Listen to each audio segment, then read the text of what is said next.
साठी आरक्षित करण्यातही त्यांनी योगदान दिलं होतं. माहे ही युद्धनौका आज मुंबईत नौदलाच्या ताफ्यात समाविष्ट झाली. नौदल डॉकयार्ड इथं झालेल्या या कार्यक्रमाला लष्कर प्रमुख जनरल उपेंद्र द्विवेदी आणि नौदलाच्या पश्चिम कमांडचे प्रमुख व्हाईस ॲडमिरल कृष्णा स्वामीनाथन यांच्या उपस्थितीत हा सोहळा झाला. नौदलाच्या ताफ्यात नौका रुजू होण्याच्या कार्यक्रमाला लष्कर प्रमुखांनी उपस्थित राहण्याची ही पहिलीच वेळ आहे. INS माहे नौदलाच्या ताफ्यात समाविष्ट होण्याचा हा क्षण अत्यंत अभिमानाचा आणि आनंदाचा असल्याचं लष्कर प्रमुख द्विवेदी यांनी सांगितलं. INS माहेचा समावेश देशाच्या वाढत्या सागरी क्षमतेसोबत आरेखन, निर्मिती आणि जटिल लढाऊ स्वदेशी तंत्रज्ञानातील क्षमतेची पुष्टी करत असल्याचं त्यांनी सांगितलं. माहे या श्रेणीतील ही पहिली पाणबुडीरोधी उथळ पाण्यातली युद्धनौका कोचीच्या जहाजबांधणी गोदीत तयार झाली असून यात 80% जास्त सामग्री स्वदेशी बनावटीची आहे. मलबार किनारपट्टीवरच्या माहे या ऐतिहासिक गावावरून हिचं नाव ठेवण्यात आलं आहे. या युद्धनौकेचं प्रतीक असलेली उरुमी ही तलवार कलरिया पट्टू या युद्धकलेचा महत्त्वाचा भाग आहे. लष्कर प्रमुख जनरल उपेंद्र द्विवेदी, नौदलाच्या पश्चिम विभागाचे प्रमुख व्हाईस ॲडमिरल कृष्णा स्वामीनाथन या सोहळ्याला उपस्थित राहणार आहेत. देशाच्या सागरी सीमांच्या रक्षणासाठी समर्पित ही युद्धनौका पश्चिम किनाऱ्यावर तैनात असेल.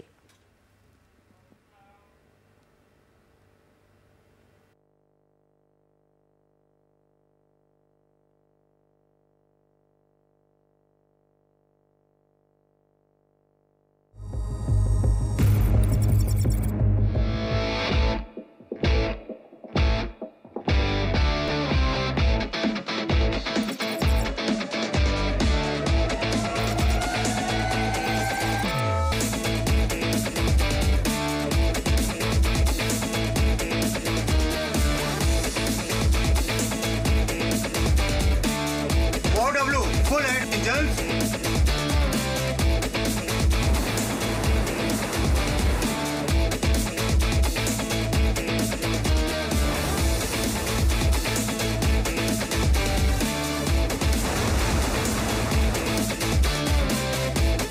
प्रचंड युद्ध की बारी है.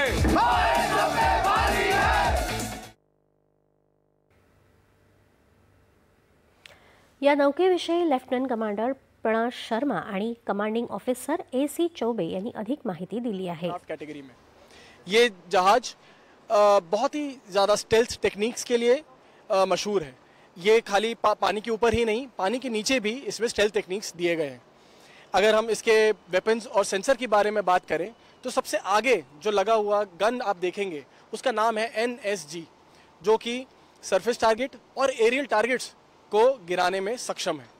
अगर हम उसके पीछे आएँ तो एक इंडिजीनियस रॉकेट लॉन्चर जो कि लार्सन एंड टूब्रो ने बनाया है वो लगाया गया है, जो कि एडवर्सरी की सबमरीन और उनके द्वारा फायर किए गए टॉर्पीडो को नष्ट करने में बिल्कुल सक्षम है. ये जहाज जो बनाया गया है इसमें डीजल इंजन है जो कि इसको लॉन्ग सी लेग्स देते हैं, और इसके साथ इसमें दिया गया है वाटर जेट प्रोपल्शन, जो कि एक सबमरीन को डिटेक्ट करने में बहुत ही मुश्किल साबित होगा. इसके साथ साथ इसमें जैसे अगर हम रोल की बात करें तो ये पीस टाइम रोल के लिए उसमें search and rescue operation, day and night operations and also जो एंटी पायरेसी ऑपरेशंस होते हैं उसके लिए एक स्पेशल बोट दी गई है, जो कि स्पीड एक शिप की नॉर्मल स्पीड से काफ़ी ज़्यादा है. सबमरीन जो है जनरली कोस्ट के पास आकर ऑपरेट करता है एंड वो डेटा कलेक्ट करता है एंड टारगेटिंग डेटा अगर मुंबई हार्बर के बाहर एक मर्चेंट शिप को डुबा दें या फिर एक नेवल वेसल को डुबा दें, उस कारण बहुत सारा ट्रैफिक डिस्टर्ब हो सकता है. बिकॉज हमारे बड़े जहाज़ इन तटीय एरिया में डिटेक्ट करने में थोड़ा मुश्किलें होती हैं उनके लिए, लेकिन जो हमारा जहाज़ है वो बहुत कैपेबल है. वो हम डिटेक्ट कर सकते हैं तटीय एरिया में एंड सबमरीन को सीक कर सकते हैं, डिस्ट्रॉय भी कर सकते हैं उसी एरिया पे. आज के बाद अगले 7 जहाज़ और आने वाले हैं जो पूरे वेस्टर्न सी बोर्ड पर रहेंगे और एक लाइन ऑफ डिफेंस जनरेट करेंगे against the submarine who are lurking near to our waters. मुख्यमंत्री देवेंद्र फडणवीस आज मुंबईतल्या वरळी इथं आयोजित यूथ कनेक्ट कार्यक्रमात तरुणांशी संवाद साधत आहेत. आपण पाहूया याचं थेट प्रसारण. सेफोलॉजिस्ट है, बहुत अच्छे स्ट्रैटेजिस्ट है, मैंने उनका काम करीब से देखा है. उन्होंने एक बिहार में बहुत बड़ी आइडियोलॉजी की बात कही, बिहार बदलने की बात कही, पर उनकी सीटें ही नहीं आई, तो आप कैसे बदलोगे? पॉलिटिक्स में प्रैग्मेटिक अप्रोच लेना पड़ता है, जिसमें आप आपकी आइडियोलॉजी को, आपके विचारों को, आपके इथोस को, तभी आपके मोरालिटी को तभी जिंदा रख पाएंगे जब आप पॉलिटिक्स में रेलेवेंट रहेंगे। फॉर रेलेवेंस आपको नंबर्स तो लगते ही है। तो इसलिए मैं ऐसा कहता हूं कि ये कई बार होता है कि लोग इस पार्टी से उस पार्टी में चले जाते हैं। कई गठबंधन ऐसे होते हैं कि जिनमें दो पार्टियां ऐसी होती है कि जिनकी आइडियोलॉजी मैच नहीं करती। जी सर। लेकिन कई बार डेमोक्रेसी की ब्यूटी ये भी है ना कि हमारी आइडियोलॉजीज भले ही मैच न करे, लेकिन कुछ कॉमन मिनिमम चीजों पर हम साथ में आके सरकार चला सकते हैं। करेक्ट। हर चीज में तो हम लोगों को आइडियोलॉजी की आवश्यकता नहीं पड़ती। आइडियोलॉजी ये तो मुझे ऐसा लगता है कि it is ultimate goal, but आपको रोजमर्रा की जिंदगी में जो ट्रांसफॉर्मेशन करना है उसमें तो बहुत ज्यादा आपको आइडियोलॉजी की आवश्यकता नहीं है। तो इसलिए मुझे लगता है कि जब डेमोक्रेसी मैच्योर हो रही है, देखिए हमने 90s का एक दौर देखा है कि जिस दौर में हर साल प्राइम मिनिस्टर बदलते थे। ये भी दौर तो हमने देखा है कि जिस समय 30 पार्टियों की, 32 पार्टियों की, 28 पार्टियों की सरकारें चला करती थी, और उसमें जो सबसे बड़ी पार्टी होती थी वो भी 100 से ज्यादा, 120, 180 इसके ऊपर होती थी। वहां से हमारी डेमोक्रेसी मैच्योर हुई है। सो see all said and done, हम 75, 77, 80 साल के लोग हैं। मतलब हमारी democracy is between 75 and 80 years. Correct sir. तो इसलिए एक मैच्योर्ड फेज की ओर हम लोग जा रहे हैं। मुझे ये अपेक्षा है कि ये जो एक ट्रांजिशन है ये आने वाले 15-20 सालों में एक हम लोगों को स्टेबिलिटी की ओर ले जाएगा, और वापस पॉलिटिक्स में ideology will take a centre stage amongst all. So in 2032-35, ideology will take center stage again. It will take more time. More time. Okay. Okay. Sir, one more issue जो आपको पूछना चाहता हूँ was in terms of schools. School और college से बच्चे आते हैं. These are all school and college students who are sitting in front of you. There are 5,000 from 120 educational institutions across the city, sir. Huge round of applause to yourselves, you, of course. And they've been, sir, आपकी बात इतने ध्यान से सुन रहे हैं. Principles are hoping, saying आप please हमारे school में आके टीचर बन जाइए, हमारी बात भी सुन लेंगे. They are listening to you so patiently and nicely, sir, and therefore I'm so glad that you're listening to what he's saying, because the next question is especially for you and for the coming generation. Sir, UK की university आप बड़ी बड़ी प्रसिद्ध university लेके आए, ये बहुत बड़ी बात है. बट सर हमारा gross enrolment ratio BMC schools में सर गिर रहा है. पहले it was 4.5 lakh, now it is come to 3 lakh.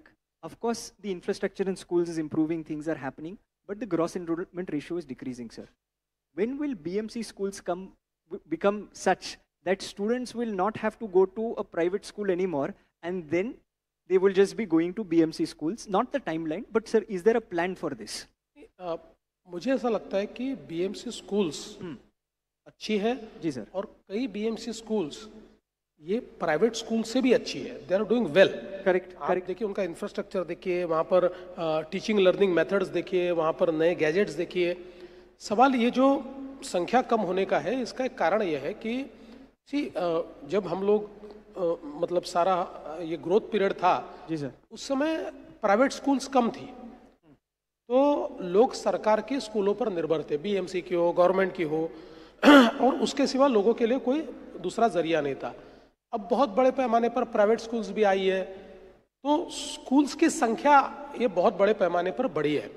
और मुझे ऐसा लगता है कि थोड़ा सा मतलब हमारे जो पेरेंट्स होते हैं ना, वो कई बार प्राइवेट स्कूल से ज़्यादा प्रभावित होते हैं. मैं आपको एक उदाहरण के तौर पर बताऊंगा कि मैं जब पिछले समय मुख्यमंत्री था और हमारी जिला परिषद की जो स्कूल्स है, उन स्कूल्स में हम लोगों ने एक बहुत बड़ा अभियान चलाया. वहाँ टीचिंग लर्निंग सिस्टम्स को बदला, काफ़ी ट्रेनिंग की. उसका परिणाम ये हुआ कि उस समय मतलब I think it was in 2018 2 lakh बच्चे ये प्राइवेट स्कूल्स छोड़कर जिला परिषद के स्कूल्स में आए. तो एक्चुअली क्या है कि मैं private schools are also good, they are doing good job. उनकी भी सारी सिस्टम्स बहुत अच्छी है, बहुत अच्छा है, वो ट्रेन करते हैं. पर कई स्कूल्स ऐसी भी है कि जो परसेप्शन पे चल रही है. मतलब माँ बाप को लगता है कि बेटे को प्राइवेट स्कूल में भेज दिया तो मैंने कोई I have done something good for my kid.